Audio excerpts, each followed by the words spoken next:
नमस्कार, आप देख रहे हैं व्हाइट पेपर और मैं हूं आपके साथ हर्षा सरमाल। चलिए कार्यक्रम की शुरुआत करेंगे। बड़ी अपडेट आपके सामने रख देते हैं। देखते चलिए किस तरह से हंदवाड़ा में बम्पर वोटिंग हुई है। सबसे ज्यादा वोटिंग हंदवाड़ा के अंदर, जिसमें 67.50% मतदान हुआ है और गुरेज में सबसे कम वोटिंग देखी गई है, जिसमें आप देखिए आंकड़ा 40.81% आंका गया है। सोपोर में 4% से बढ़कर 44% यहां पर मतदान आज हुआ है। ना कोई घटना हुई है, ना कोई हमला हुआ है। शांतिपूर्ण तरीके से यहां पर बारामूला के अंदर चुनाव संपूर्ण कर दिए गए हैं, संपन्न वहां पर हुए हैं और उम्मीदवार पैसा एजेंसी का इस्तेमाल हुआ है। इस तरह से उमर अब्दुल्ला की तरफ से बड़ा बयान जारी किया गया है और मुझे हराने की पूरी तरह से कोशिश की गई है। 40 वर्षों में दूसरी बार सबसे बड़ा मतदान और सबसे ज्यादा मतदान यहां पर देखा गया है। बिना खौफ जमकर यहां पर वोट जो है वो बरसे हैं और बारामूला में लोकतंत्र का फिलहाल जश्न मनाया गया है। और साथ ही साथ लद्दाख के अंदर भी आप देखिए किस तरह से बम्पर वोटिंग, क्योंकि बारामूला में लगभग 59% यहां पर मतदान और लद्दाख के अंदर 67.15% मतदान हुआ है। बारामूला सीट के मतदाताओं ने श्रीनगर सीट के मतदाताओं को फिलहाल पूरी तरह से पीछे छोड़ दिया है। कश्मीर विस्थापितों ने यहां घाटी में वापसी की उम्मीद को मद्देनजर रखते हुए आज मतदान किया है। छठे चरण के लिए 25 को यहां मतदान होगा और 7 राज्यों की 57 सीटों के लिए ये वोटिंग होगी। लेकिन जल्दी से आपको दिखा देते हैं कि किस तरह से यहां पर आप देखिए एक सीट पर बारामूला के अंदर यहां पर चुनाव हुआ है। क्योंकि कॉन्स्टिट्यूंसीज की अगर हम बात करें, उमर अब्दुल्ला, सज्जाद लोन और उनके साथी इंजीनियर राशिद और फयाज मीर यहां पर मैदान में थे और उनके साथी कांटे की टक्कर पूरी तरह से है। लेकिन हंदवाड़ा में सबसे ज्यादा वोटिंग, जिसमें 67.50% और गुरेज के अंदर 40.82%, करनाल के अंदर 61.58%। ये पूरा आंकड़ा election commission of Jammu Kashmir की तरफ से सामने रखा गया है, क्योंकि पीके पोले पूरी तरह से प्रेस कॉन्फ्रेंस कर रहे थे और पूरा आंकड़ा उन्होंने सामने रखा है। तेरेगाम के अंदर आप देखिए 61.17% वोटिंग हुई है। कुपवाड़ा में 58.90%, लोलाब के अंदर 58% वोटिंग, हंदवाड़ा के अंदर 67.50% और उनके साथ ही लंगेट की अगर बात करें तो 66% वोटिंग यहां पर हुई है। और बम्पर वोटिंग सोपोर के अंदर भी मानी जा रही है, क्योंकि 4% यहां 2019 में वोट पड़े थे। लेकिन आज आप देखिए किस तरह से 2024 में ये आंकड़ा 4 से बढ़कर 44% हो गया है। राफियाबाद के अंदर 57.39% वोटिंग हुई है। उरी के अंदर 60.27%, बारामूला के अंदर 59% के साथ साथ बढ़कर ये आंकड़ा देखिए किस तरह से सामने आया है। 59.34% है। गुलमर्ग के अंदर 58.50% और बागुरा केरेरी की बात करें तो यहाँ पर 59.79% वोटिंग हुई है। पट्टन के अंदर 59.87% और उसके साथ साथ सोनावरी के अंदर 64.61% वोटिंग हुई है। और उसके साथ ही बड़गाम के अंदर देखिए 51.76% वोटिंग हुई है और बांडीपुरा में 60.24%, गुरेज के अंदर 40.82%, यानी कि कुल मिलाकर 41% का आंकड़ा हम लेकर चल सकते हैं। बिरवा के अंदर 56.63% वोटिंग यहां पर हुई है। और उसके साथ ही अगर हम लद्दाख की बात करें तो लद्दाख के अंदर आप देखिए किस तरह से दिलचस्प मुकाबला तो देखने को मिल ही रहा है, क्योंकि आपने देखा लद्दाख के अंदर लोगों की जो मसाइल हैं वो काफी तरीके से अलग अलग देखने को मिल रहे थे, जिसमें राज्य के दर्जे की बात हो रही थी और साथ ही साथ 6th शेड्यूल को लेकर बात हुई।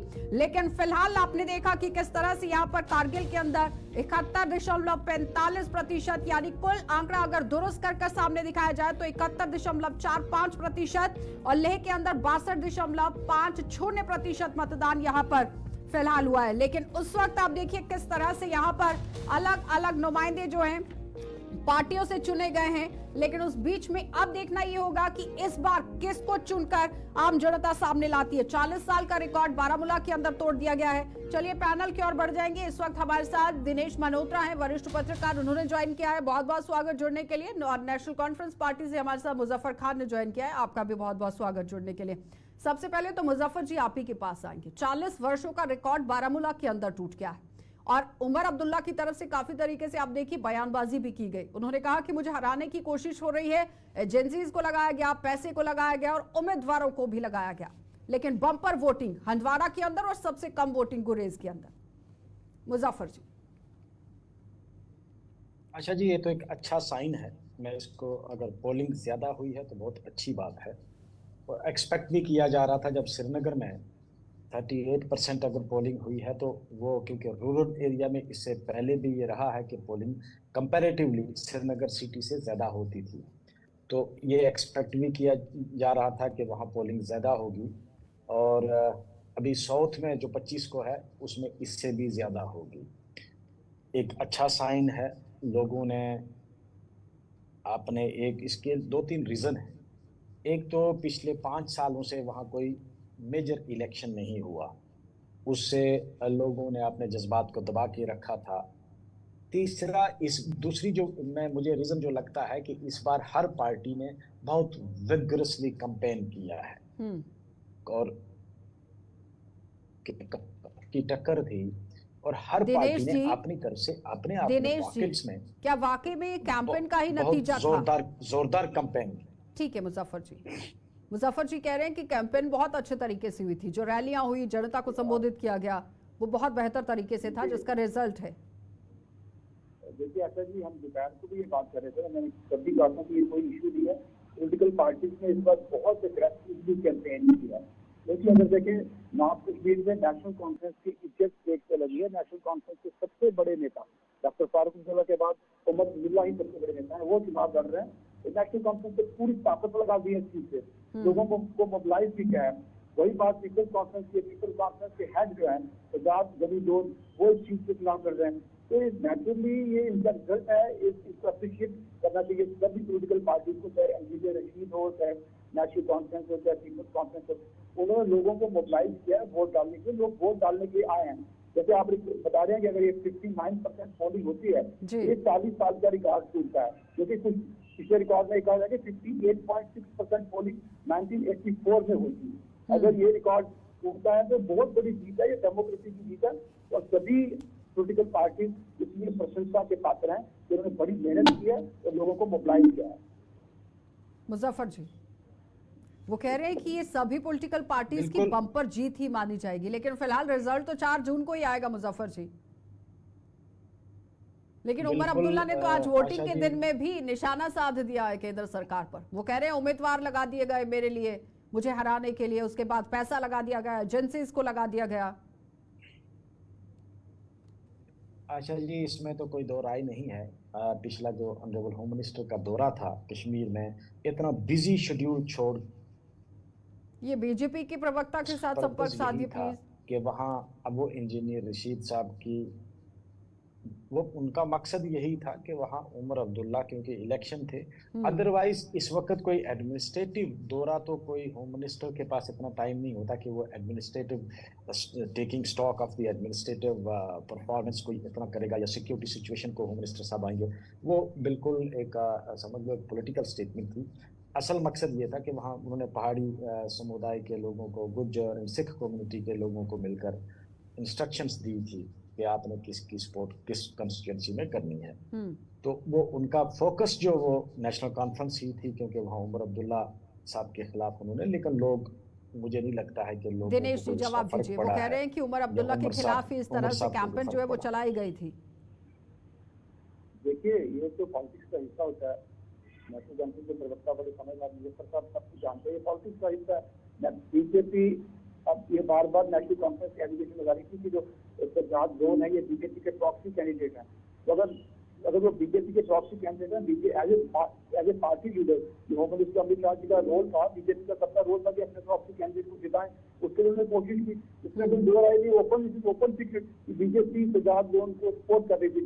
अब सबसे इंटरेस्टिंग डेवलपमेंट इस चीज पे ये हुई है कि जो गुलाम नबी आजाद की पार्टी ने इंजीनियर रशीद को सपोर्ट किया, ये बड़ी सीरियस डेवलपमेंट है और बड़ी अजीब सी डेवलपमेंट है। मतलब गुलाम नबी आजाद की पार्टी को सपोर्ट करना, वो सारे खेल को उन्होंने दिखा दिया, इनको ट्रायंगल कंटेस्ट कर दिया। लेकिन उसमें भी तो उमर अब्दुल्ला कह रहे हैं कि जीत का इतना जश्न नहीं मनाया जाएगा जितना मेरी हार के लिए सारा काम किया जा रहा है।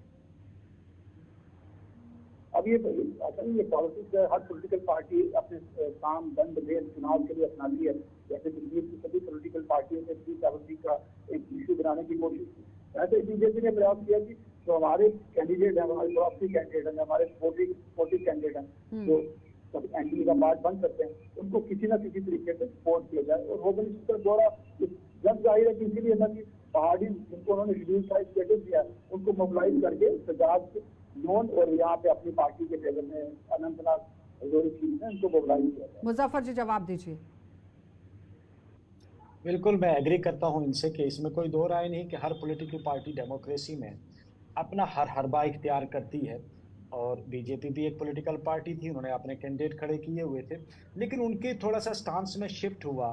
पहले वो सजाद गनी लोन की सपोर्ट करते रहे, बाद में उनके जो वर्कर थे वो इंजीनियर रशीद साहब की सपोर्ट करने भी शुरू हो गए, और काफ़ी हद तक जो बीजेपी के जो सपोर्टर थे वो इंजीनियर रशीद साहब के साथ आ गए।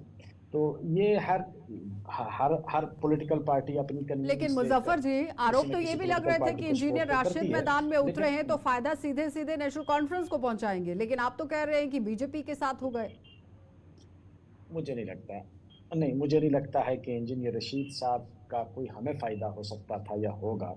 बहरहाल वो किसके वोट वो कट करेगा वो तो 4 तारीख को ही पता चलेगा, लेकिन जाहिर सी बात है कि इंजीनियर चलिए पठानिया जी ने भी ज्वाइन कर लिया है। पठानिया जी बहुत बहुत स्वागत जुड़ने के लिए। और सवाल यही है कि उमर अब्दुल्ला ने आज जब वोटिंग हुई है, बम्पर वोटिंग हुई है बारामूला के अंदर, जिसमें हंदवाड़ा में सबसे ज्यादा है और गुरेज में सबसे कम है, लेकिन 40 साल का रिकॉर्ड आज जरूर बारामूला के अंदर टूटा है। छिटपुट घटनाएं हुई जिसके बाद आरोप ये लग रहे थे कि शायद लोगों को डराने की कोशिश हो रही है, लोग अपने घरों से बाहर नहीं निकलेंगे, लेकिन भारी तादाद में बाहर निकले। उमर अब्दुल्ला कह रहे हैं कि उम्मीदवार, पैसा, एजेंसी सब लगा दिया है सरकार ने मुझे हराने के लिए।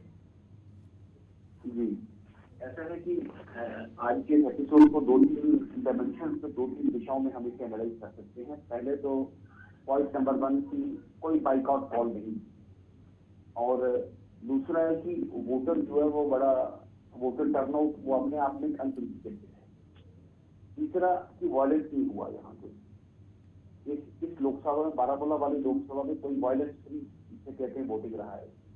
और चौथा इसका जो इम्पोर्टेंट इम्पैक्ट है कि ये जो पॉलिटिकल पार्टी विशेषकर नेशनल कॉन्फ्रेंस और पीपल्स डेमोक्रेटिक पार्टी जो मगरमच्छी आंसू गिराकर पूरे देश और दुनिया में ये एक हल्ला क्रिएट करने की कोशिश करते हैं कि धारा 370 जाएगी तो उसमें देश का झंडा उठाने वाला कोई नहीं मिलेगा, हल्ला बन जाएगा, ऐसे होगा वैसे होगा। तो इन सबको डिफीट करते हुए, इन सबको रिजेक्ट करते हुए, इन सबको निष्क्रिय करते हुए कश्मीर के युवा, कश्मीर की महिलाओं, कश्मीर के लोगों ने आज एक नया इतिहास रचा है। कश्मीर के ऐतिहासिक परिप्रेक्ष्य में एक नया एक सफर की शुरुआत की है। अपने आने वाले अच्छे कल के लिए, अच्छे मुस्तकबिल के लिए, बच्चों के अच्छे कल और मुस्तकबिल के लिए एक अपना वोट डाला। मुझे उम्मीद है ये पार्टी पॉलिटिक्स से हटके मैं सबसे पहले बारामूला लोकसभा के वोटरान को बहुत बहुत मुबारकबाद आज की स्वागत है। और सीधा मैं आपके पास आऊंगी मुजफ्फर जी। बताया जा रहा है कि कश्मीरी पंडितों ने आज जो वोट किया है वो कश्मीर के अंदर वापसी को मद्देनजर रखते हुए किया है, लेकिन अभी तक किसी ने भी अपनी अपनी कैंपेन में कश्मीरी पंडितों के मुद्दे को इतना उजागर नहीं किया है।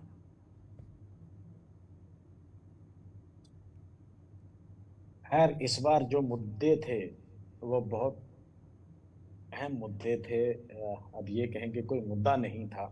सबसे बड़ा मुद्दा था स्पेशल स्टेटस जम्मू कश्मीर की रियासत का और स्टेट की वापसी का। और लोगों की जो मैं आपको जो हकीकत बता दूं कि लोगों की जो डिवीज़न है वोट्स की वो है कि भाई स्पेशल स्टेटस वापस आना चाहिए, स्टेटहुड वापस आनी चाहिए या नहीं आनी चाहिए। और एक जो स्कूल ऑफ थॉट है या जो थॉट प्रोसेस जो इस पर बिलीव करते हैं कि वापस आना चाहिए उनमें, और जो वो लोग जो ये चाहते हैं कि भाई जो 5 अगस्त को हुआ वो ठीक है, तो ये दो समझ लो कि आप बाइनरी है, 2 टाइप ऑफ द वोटर्स हैं। जो पार्टियां, जिन पार्टियों का मंशूर ये रहा है कि भाई हमारा स्पेशल स्टेटस जिसमें हमारी नौकरियों की प्रोटेक्शन है, ज़मीन की प्रोटेक्शन है या दीगर जो मुराद हैं वो मतलब आप समझते हैं कि इन सब के खिलाफ लोग बाहर निकले हैं, उठे हैं और अपना मतदान का यहाँ पर प्रयोग किया है, कुछ ऐसा? बिल्कुल बिल्कुल। पठानिया जी इस पर जवाब दीजिएगा प्लीज। कि लोग उस पर गुस्से में थे और उस गुस्से का उन्होंने इजहार अपना चलिए आज फिर से 370 के ही खिलाफ ये कह रहे हैं कि वोट आज हुआ है। Asha ji, National Conference, Peoples Democratic Party और कांग्रेस एक खुशफहमी में अपने आप को, लेकिन 4 जून को ये खुशफहमी इनकी दूर हो जाएगी। धारा 370 का निरस्तीकरण 5 अगस्त 2019 को, और उसके बाद सरकार ने जो एक कठोर कदम जम्मू कश्मीर को लेके उठाया, जम्मू कश्मीर में जो अमन बहाली हुई है, जो पीस आया जम्मू कश्मीर में, ये डायरेक्टली उसका डिविडेंड है। लोग पहले भी वोट डालना चाहते थे, लेकिन एक सिक्योरिटी नहीं थी, एक माहौल नहीं था ऐसा, एक पुश नहीं था ऐसा, और सुबह वोट डालेंगे तो शाम को पता नहीं क्या घटना उनके साथ हो जाएगी। आज लोगों की विश्वास बहाली जम्मू कश्मीर में, ये जो भारतीय जनता पार्टी की सरकार ने जो पीस रिस्टोर किया जम्मू कश्मीर में, ये सबसे बड़ी बात है। दूसरा, नेशनलिज्म पे जिस तरीके से एंटी नेशनल लोगों के ऊपर सख्त कार्रवाई की गई है, राष्ट्रवाद जम्मू कश्मीर में मजबूत हुआ है, डेमोक्रेसी में, जमहूरी प्रक्रिया में, जमहूरी पद्धति और प्रणाली में लोगों का विश्वास। जल्दी से इस सवाल पर जवाब दीजिए। मैं अपने दोस्त से एग्री नहीं करता, आई रिस्पेक्टफुली डिसएग्री कि 370 का मिलिटेंसी के साथ या टेररिज्म के साथ कोई ताल्लुक था, ये सरासर गलत है। 370 1947 में मिला, और मिलिटेंसी जो है वो स्टार्ट हुई 90s में, 90, 91, 92 से लेकर 2012 तक बहुत मिलिटेंसी थी। 2002 में जब इलेक्शन, लेकिन मुजफ्फर जी, आज जो रिकॉर्ड टूटा है ना बारामूला के अंदर, वो 1984 का रिकॉर्ड टूटा है। मैं कहता हूँ वो अपनी जगह ठीक है, आप कहते हैं अच्छी बात है, मैं उस आई एग्री। और पीके पोले कह रहे हैं कि 59% तो हम लेकर चल सकते हैं, लेकिन अप्रोक्सीमेटली फिगर जो है वो 60% आएगी, क्योंकि कई ऐसे इलाके हैं जहां से अभी तक पूरी तरह से टर्नआउट पता नहीं चला है। बहुत, मैं कहता हूँ अच्छा शुगुन है लोगों ने। अब ये 4 तारीख को पता चल जाएगा जिन पार्टियों ने हमने तो इलेक्शन इसी प्लैंक पे लड़ा है। हमारा जो मेन मुद्दा Dinesh ji, restoration of the अलग अलग पार्टियों ने अपने मुद्दे को गिनाया, लेकिन वोटर पूरी तरह से साइलेंट था। अगर हम कश्मीर के वोटर की बात करें, देखिए इस तरह से मुझे लगता है कि देश से बिल्कुल अलग कैंपेन थी कश्मीर में। कश्मीर में डेमोक्रेसी के लिए एक फेस्टिवल की तरह मना रहे थे। मैंने नेशनल कॉन्फ्रेंस की कैंपेन देखी, नेशनल कॉन्फ्रेंस की कैंपेन में जिस तरह से लोग पार्टिसिपेट कर रहे थे, पीडीपी की कैंपेन में जिस तरह से लोग पार्टिसिपेट कर रहे थे, मुझे लगता है ये देश से अलग कैंपेन थी। कश्मीर के लोगों को वोट, मतलब डेमोक्रेसी को लेकर वोट डालने के प्रति बहुत ज्यादा उत्साह है। जैसे प्रधानमंत्री जी की बात ठीक है, क्योंकि पिछले 4-5 सालों से जिस तरह से यहाँ पे मतलब जो एंटी नेशनल फोर्सेज है उनके खिलाफ एक्शन होता है, इसकी सबसे बड़ी बात यह है कि इस बार किसी भी सेपरेटिस्ट ग्रुप ने या किसी भी टेररिस्ट ग्रुप ने पोल बाइकआउट की कॉल नहीं दी। ये सबसे बड़ी अचीवमेंट है। क्योंकि अगर सोपोर देखिए, अब सोपोर में कभी 5% वोट होते थे, कभी 4% होता। अभी जो आपका डाटा बता रहा है कि 44% आंकड़ा वहाँ चला गया है। सोपोर शायद अलीसा गिलानी का घर है, वहाँ पे उनका घर था, तो वहाँ पे अगर 44% पोलिंग हो रही है तो इसमें और हमेशा से ये देखा गया है कि बहुत ही कम वोट के साथ और बहुत ही जल्दी विजयी हो जाते थे वहां पर कैंडिडेट, लेकिन अब मुश्किल राह बन जाएगी। जिस तरह से आप देखिए ना, बम्पर वोटिंग हो रही है। दूसरा ये आशा जी कि हमारे जो पड़ोसी मुल्क है पाकिस्तान, वो बार बार हर जगह इंटरफेयर करता है। अब पाकिस्तान की हालात ऐसे हैं कि इस चुनाव में पाकिस्तान में जो बैठे हुए आतंकवादियों के आता है वो भी इंटरफेयर नहीं करता है। लेकिन दिनेश जी, आपने देखा पिछले दिनों जो छिटपुट घटनाएं हुई, जिसमें हम सरपंच की शहादत को भी नमन करते हैं, और जो टूरिस्ट बाहर से पहुंचे थे जिनके साथ वहां पर घायल होने की भी खबर आई, लेकिन फिलहाल उसके बावजूद भी जनता नहीं रुकी है, बाहर निकली है, डर खौफ नहीं देखा गया है। मुजफ्फर जी, आप लोगों की तरफ से तो आरोप लगाया गया था कि माहौल को बिगाड़ने की कोशिश हो रही है। साउथ में हुआ, वो नॉर्थ में नहीं हुआ है। वो तो इम्पैक्ट तो होता है ना कश्मीर के अंदर मुजफ्फर जी, कहीं पे भी कोई भी घटना हो जाए। जी, वो तो दिलसोज वाक़ा है, हम उसको कंडेम करते हैं कि भाई एक पॉलिटिकल पार्टी से अगर कोई एफिलिएटेड है तो इस ग्राउंड पे अगर आप उसको किल करते हैं तो ये सरासर मतलब इनह्यूमन है। कोई इंसानियत इसको तस्लीम नहीं कर सकती है। हम कंडेम करते हैं उसको, उसका हक है, वो बीजेपी के साथ चले, वो आरएसएस के साथ चले, वो नेशनल कॉन्फ्रेंस के साथ चले या पीडीपी के साथ चले, ये मेरा अपना हक है, मेरी चॉइस है। तो इस बुनियाद पर किसी को मार देना ये तो सरासर एक घिनौनी हरकत है, कंडेमनेबल है। रहा सवाल जिस तरह आपने, मैं I agree with the analyst कि आज की डेट में पाकिस्तान बज़ाते खुद बहुत कमज़ोर है, और सियासी जो अनसर्टेनिटी है वहाँ, उसकी वजह से भी शायद उधर से भी कोई थ्रेट नहीं आई है। ये भी एक अच्छा शुगुन है। क्योंकि उनकी अपनी हालत बहुत खराब है। जो हकीकत है उसको अरे कोई खुद के घर में खाने के झुठला लाले नहीं पड़े सकता। हुए, दूसरे के घरों में घुसकर क्या करेंगे खाने के पठानिया लाले जी? पड़े हैं, क्या कर लेंगे? पठानिया जी जी, जवाब दीजिए प्लीज। ऐसा है कि जम्मू कश्मीर में माहौल बदला है, जम्मू कश्मीर की फिजा बदली है, जम्मू कश्मीर की दशा और दिशा भी बदली है। मैं उम्मीद रखता हूं कि मेन पॉलिटिकल पार्टीज और मेन नेता भी अपना एक नजरिया, अपना दृष्टिकोण भी बदलेंगे और इस बदले माहौल में बदले हम अपना एक नजरिया नहीं बदलने तौर वाले, बदले आप तौर तरीके कोशिश के करो साथ बदलने की, राजनीति, क्योंकि रिजेक्ट कर बदले दिया तौर लोगों ने तरीके के आपको। साथ राजनीति करेंगे। मुस्तफा साहब, अगर आप नहीं बदलोगे, पहले नहीं भी आपके बदलोगे तो साथ you will be I have voted joined the out of issue. the power। मैंने भी आपको बता दूं पहले कि धारा 370, मुझे 1 मिनट अनइंटरप्टेड दीजिएगा। धारा 370, 2 विधान, 2 प्रधान, 2 निशान। This was a bad idea, this was a bad gospel. Sheikh साहब के कहने पे भारत सरकार ने माना, जवाहरलाल नेहरू ने माना, लेकिन 1953 में ही ये फेल हो गया जब शेख साहब की सरकार गिरानी पड़ी। 1963 में जवाहरलाल नेहरू और गुलजारीलाल नंदा पार्लियामेंट में बोले कि धारा 370 इज ऑलमोस्ट गॉन। 1977 के बाद मोरारजी देसाई बोले that it should go, Narasimha Rao बोले कि ये जानी चाहिए। अब एक सरकार में दम था, एक सरकार में पॉलिटिकल बेटर था, पॉलिटिकल चलिए विल भी मुजफ्फर उन्होंने जी करके जवाब दिखाया। दीजिए। तो इसमें उसके बाद कोई लद्दाख ज्यादा पर आएंगे, आपको- दोनों पार्टियां लद्दाख के अंदर भी हैं, जल्दी से जवाब दीजिएगा कम शब्दों में।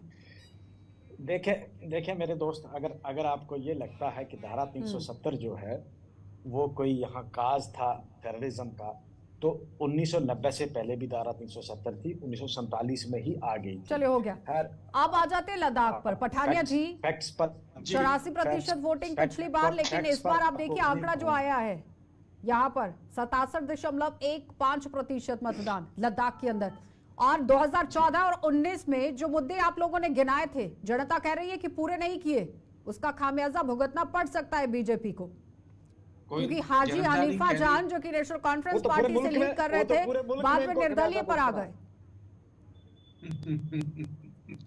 ऐसा है आशा जी कि कमल का फूल फिर लद्दाख और लेह में खिलेगा। एक परसेप्शन, एक धारणा बनाने की कोशिश की गई। मैं उनके विषयों पे कोई फैसला कर दूंगा भी तो अच्छा नहीं रहेगा, क्योंकि भारत सरकार का एक स्ट्रक्चर्ड ग्रुप उनके विषयों को वो बिल्कुल एग्जामिन कर रहा है, और उनके विषयों पे भी भारत सरकार ने ना बोली नहीं है।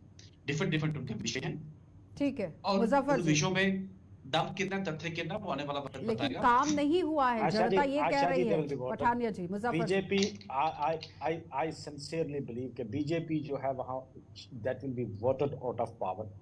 आप ये सोचो मत कि लद्दाख में जो लोग सड़कों पे लाखों की तादाद में, वहाँ पॉपुलेशन कितनी आप तो है, जम्मू लाखों की उधमपुर तादाद भी में वो बीजेपी लोग को हरा सड़कों पे रहे हैं। निकल आए। और 5 साल में आप तो वैसे भी आप देखना 4 को तो you will have to quit this, आपको तो ये दिनेश पावर जी, छोड़नी मुजफ्फर पड़ेगी। जी तो लोगों ने बहुत ये अच्छे से फैसला कर भविष्य लिया। बता देते हैं हर एक डिबेट के अंदर। मुजफ्फर जी 4 तारीख का इंतजार कर लेते हैं। मैं एस्ट्रोलॉजिस्ट नहीं हूँ, लेकिन मैं ये उम्मीद दिखता है, करता हूं- लेकिन आप मेरी दीवार हर है, डिबेट दीवार में है। पहले ही फ्यूचर बताना शुरू हो जाते हैं मुजफ्फर साहब जी। का फोन ना स्विच ऑफ हो जाए 4 तारीख को। दिनेश जी, आपका फोन ऑन रहना चाहिए मुजफ्फर नहीं साहब। नहीं होगा, नहीं आपको होगा। मुबारकबाद मुझे जरूर पता है, दूंगा मुझे 4 पता तारीख है, को। आप बोल- ठीक आप है बोल नहीं दिनेश पाएंगे जी, उसको। हाँ देखिए आशा जी, ये रियलिटी है कि लद्दाख में बीजेपी बड़ी टफ फाइट में फंस गई है। इसलिए नहीं फंस गई, इशू की बात में, इशू तो वहाँ पे 6 शेड्यूल और स्टेट रूट को लेकर बड़ी कंपेन चल रही है। प्रॉब्लम ये है कि लेह में 2 उम्मीदवार खड़े हो गए, करगिल में, पूरे करगिल में रिस्पेक्टिव ऑफ रिलीजन, कास्ट और पॉलिटिकल एफिलिएशन, उन्होंने एक कैंडिडेट को सर खड़ा किया है, हाजी हनीफा जान को। उसको करगिल डेमोक्रेटिक अलायंस का कैंडिडेट है, उसके खिलाफ कोई भी कैंडिडेट नहीं है करगिल का। तो करगिल में वोटिंग भी ज्यादा हुई है। लेह में 2 उम्मीदवार खड़े हैं, कांग्रेस का और बीजेपी का, उसका दोनों पार्टी। चलिए वो तो देखना बहुत दिलचस्प रहेगा दिनेश जी 4 जून को कि आखिर नतीजे क्या कुछ आते हैं। बहुत बहुत धन्यवाद आपका जुड़ने के लिए मुजफ्फर जी, आपका भी, और पठानिया जी आपका भी, दिनेश जी आपका भी। तो फिलहाल आपने देखा कि आज जिस तरह से बम्पर वोटिंग बारामूला और लद्दाख के अंदर हुई है, लेकिन लद्दाख की अगर बात करें तो पहले के मुकाबले कम वोटिंग देखी गई है, लेकिन बारामूला के अंदर 40 साल का रिकॉर्ड टूटा है। अब देखना यह है कि यहाँ पर 4 जून को रिजल्ट किस तरह से आते हैं। आप देखते रहिएगा।